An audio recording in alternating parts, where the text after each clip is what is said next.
currently has nearly 1,300 craft villages, which generate a considerable amount of revenue for local people as well as contribute to the state budget. However, they have not met their potential due to limited trade promotion activities. As a result, in order to boost sale and better market Hanoi's craft villages, the city have organized many agriculture and craft fairs, among other efforts. Being one of Hanoi's 1,270 craft villages, Bat Trang village is famous internationally for its ceramic products. For years, this village has become a favorite tourism destination for both its products and cultural heritage values. However, with foreign ceramic products flooding in the country, artisans are experiencing various difficulties. Qua các cái chương trình xúc tiến thương mại thông qua các cái hội chợ như này thì chúng tôi cũng mong muốn làm sao để đem được cái hình ảnh của những sản phẩm của các làng nghề để phát triển được thương mại, từ đó có những tái đầu tư để làm ra được những cái sản phẩm đủ sức cạnh tranh với các sản phẩm của nước ngoài. Besides craft villages, other agriculture and food products are now facing greater competition from imported products. Enterprises therefore choose to improve on their production chain and quality, especially on Vietnam's unique products. Chúng tôi sản xuất ra như vậy là mặt hàng bún, miến, không phải chỉ để như vậy là quảng cáo trong hội chợ, mà mục đích chúng tôi là giới thiệu thêm như vậy để người tiêu dùng hiểu được cái sản phẩm của công ty cổ phần thực phẩm My Dương, và trong quá trình sản xuất làm sao để cái sản phẩm chúng tôi như vậy là có cái sức bền. Chúng tôi xây dựng mô hình nông nghiệp công nghệ cao, xây dựng mô hình chuỗi giá trị để từ đó tạo ra dòng hàng an toàn, chất lượng cao, cũng như là dưỡng tác nhân trong cái sản xuất nông sản để từ đó phát triển bền vững. Và thứ ba nữa là chúng tôi gọi là phối kết hợp với các tỉnh thành phố để đưa những sản phẩm đặc sản của các địa phương vùng miền đưa về thủ đô Hà Nội. Craft villages in Hanoi are currently providing tens of thousands of jobs for local people. Improving quality and production not only ensures better livelihoods for the people but also helps better market Vietnamese products.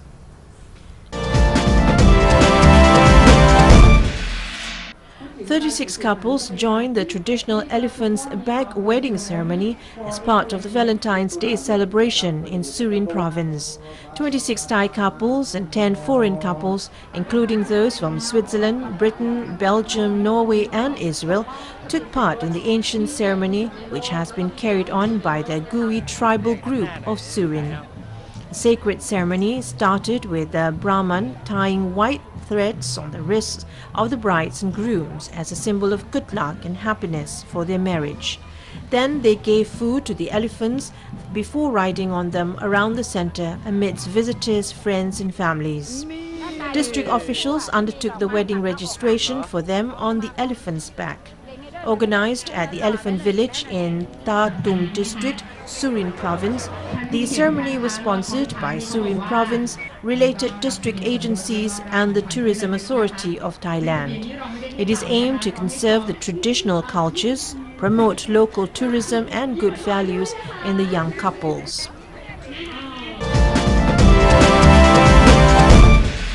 Meanwhile, 7 couples were pronounced husband and wife, 8.5 meters underwater surface, in the annual underwater wedding ceremony in southern Thailand recently. In all, 25 couples tied their knots in the 19th Trang underwater wedding ceremony. 7 of them chose to dive down off Koh Kradan Island to sign and receive marriage registration, while others did so on board a ferry. As the tourist season is on its peak, their memorable moments were witnessed by tourists at one of the most pristine islands of Thailand. 22 couples are Thais, 1 each from China, France and India. Before registering their marriage in memorable fashion, deep under the sea on Valentine's Day, the loving couples attended various activities, such as a traditional Thai wedding ceremony of procession and pouring luster water, Praya Ratsadanu Pradit, Mahison, Pakti Monument and vibrant parade in Trang City. A large crowd of town people cheered as the parade moved through the colorfully decorated city streets. The Trang underwater wedding ceremony has been a well-established annual event in the month of love. held on Valentine's Day week since 1997. Trang Chamber of Commerce's chairman Salin Tota Tiang, who organized the annual event, said this year's ceremony was held under the theme of Infinity of Love. Running from February 12 to February 14, the famous wedding takes the couples to tourist destinations of Trang. According to the Tourism Authority of Thailand, who co-organizes the event, Trang has hosted the underwater wedding nearly 2 decades ago. Over the period, 547 couples from 32 countries across the globe have come to register their marriage in the crystal clear of this Thai southern province.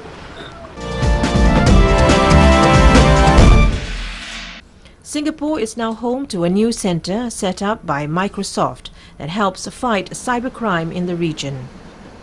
This is a boost to Singapore as it can tap the expertise of the tech giant to quell the rising number of online crime cases here. The Cybercrime Satellite Centre is one of 5 such facilities worldwide and linked to the Microsoft Cybercrime Centre in Redmond in the United States. The battle against cybercrime cannot be fought alone, and all parties must work hand in hand to form an ecosystem of defence. The government is very focused on the PPP model, which is the private-public partnership. And what is important about cyber security is really that no one can do it on their own. And that's where parties like the private sector can step in to offer their expertise. Cybercrime Satellite Centre will be supported by 10 staff members with legal and criminal investigation experience. A large part of their duties will involve scanning the cyberspace and identifying potential threats. They'll then share the information with various partners such as government agencies and internet service providers. The centre also aims to reduce online fraud and scams, a rising problem in Singapore. Something which we have, starting with, we need to build capacity. We need to build understanding of how threats are evolving. We need to bring some of our own domain knowledge to the stakeholders. The centre will serve Southeast Asia as well as Australia, India, Korea and New Zealand. Microsoft plans to launch a total of 12 such centres globally.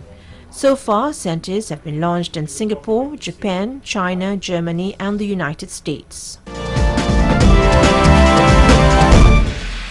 The Malacca state government in Malaysia will manufacture the multi-purpose wing-in-ground or WIG aircraft by the year 2017.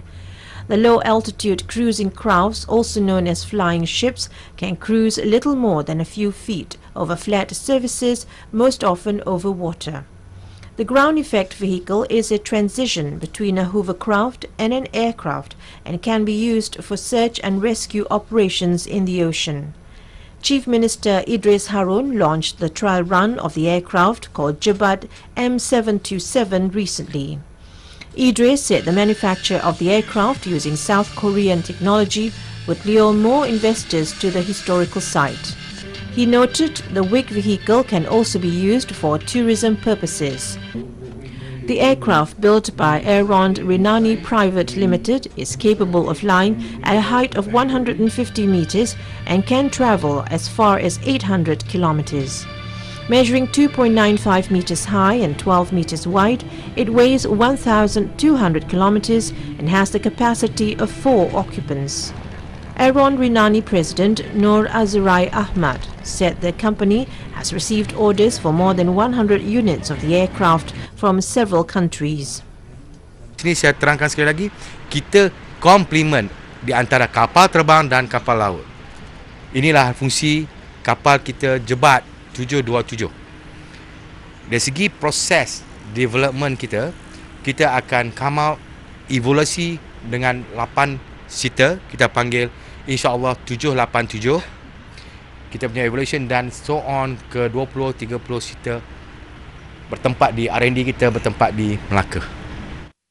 The first unit, costing $1 million or 3.5 million ringgit, would be ready by June. However, the assembly plant in Masjid Tanah, Alugaja district can only produce 7 such units a year. A new plant will be constructed in Teluk Gong, Alugaja, which, once completed, can produce 50 ground effect vehicles annually. In 1521, the Spaniards colonized the Philippines. They set up establishments and buildings for commerce and trade relations, several of which are still being maintained. One of the best examples of a well-preserved Spanish colonial town in the Philippines is Vigan City. Established in the 16th century, Vigan kept the traditional constructions and Spanish architectures which can be found in most parts of the city. Through the years, Vigan has been the region's major commercial center, trading with its nearby towns and municipalities. Meanwhile, the city continuously keeps its culture and traditions along with its economic growth relations. In May 2014, Vigan City grabbed a spot as one of the finalists of the prestigious 7 Wonder Cities of the World. Presently, Vigan City is battling with the other 20 finalists to make it the shortlist of the competition. Vigan City is the United Nations Educational, Scientific and Cultural Organization Heritage Site. UNESCO recently commended Vigan City for preserving its wistful ASEAN and European architectural designs and materials and has made the city recognized for best practices in the World Heritage Site management. Many top-of-the-list tourist attractions are offered by Vigan City, such as the Vigan City Heritage River Cruise in the Mestizo River, where tourists can see the historical timeline since the Spaniards discovered this place. The most visited site is the Calle Crisologo, where the best-maintained heritage homes and museums are found. On Crisologo streets, local and foreign tourists can feel the exciting aura of going back to the past with its Spanish infrastructures and pathways made of cobblestones. Only the calisa, or horse-drawn rig, can pass through this street. Vigan City is one concrete proof of the old and the new continuing sustainable growth to ensure development that can also be achieved in other cities and towns in the Philippines. The Brunei government gives serious attention to Jawi writing on signboard, business names, companies, vehicles, government premises and others. The use of Jawi writing is not only an attraction to tourists, but it made Brunei Darussalam among Malay countries which maintain the Jawi writing on public places. The Jawi writing is already established in the country as early as the 10th century and is commonly used among the Malay community. It plays a major role because it is not only used in religious affairs but also become an official writing in government administration. The Ministry of Culture, Youth and Sports, through the Language and Literature Bureau, has organized a number of strategies towards the enrichment of Jawi writing. Among them, by publishing the book Daftar Jawi Edisi Dewan Bahasa dan Pustaka, storybooks in Jawi for children, and Nine Dong magazine, which is 100% written in Jawi.